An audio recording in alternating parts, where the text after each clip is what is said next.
And welcome to Candid Conversations with Candidates, brought to you by Crowing Power in partnership with Lakes Media Collaborative and the Brainerd Lakes Chamber.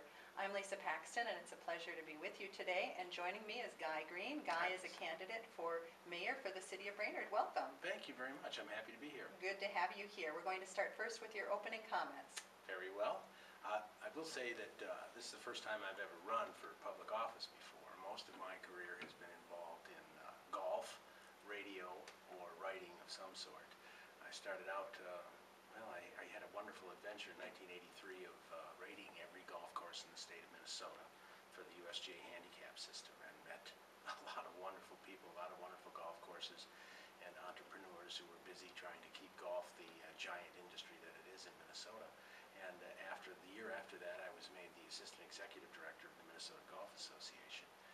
And I also worked in radio at that time, and had a few shows of my own, and eventually moved into the position of working with National Public Radio on the show that eventually replaced Garrison Keillor when he left for Copenhagen and Prairie Home Companion disappeared for a little while. And of course, when Mr. Keillor returned, our show disappeared for a while, and I had other radio shows in the Twin Cities, and I've now gravitated back towards golf, and I'm currently the director of the Minnesota Golf Association Senior Tour Northern Division, where I'm regrouping with a bunch of friends that I've had for many years in the golf business, and I'm up here to be close to my grandchildren. Moved up here a couple years ago to be close to them, and they're pretty much the big reason I'm running. And my involvement in politics, like so many people around the country, started off with a Tea Party.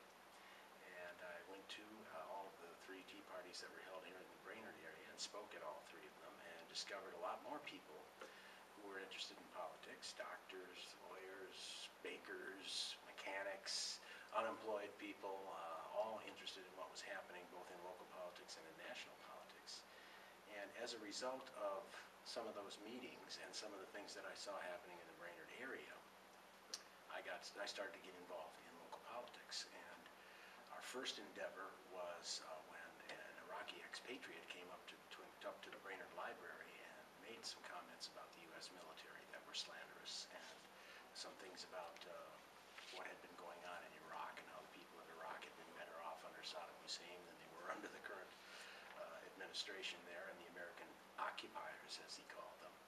And I had a conversation with Lon Schmidt on the radio after that event, and we thought that something had to be done, that there had to be an answer to this event.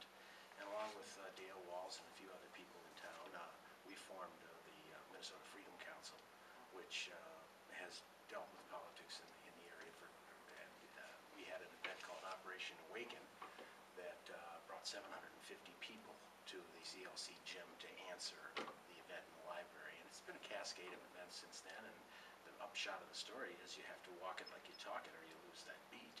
And the best way to walk it in America right now is to get involved in local politics and help clean that up, and that's what I'm out to do. Good. Well, we're glad to have you. We're going to have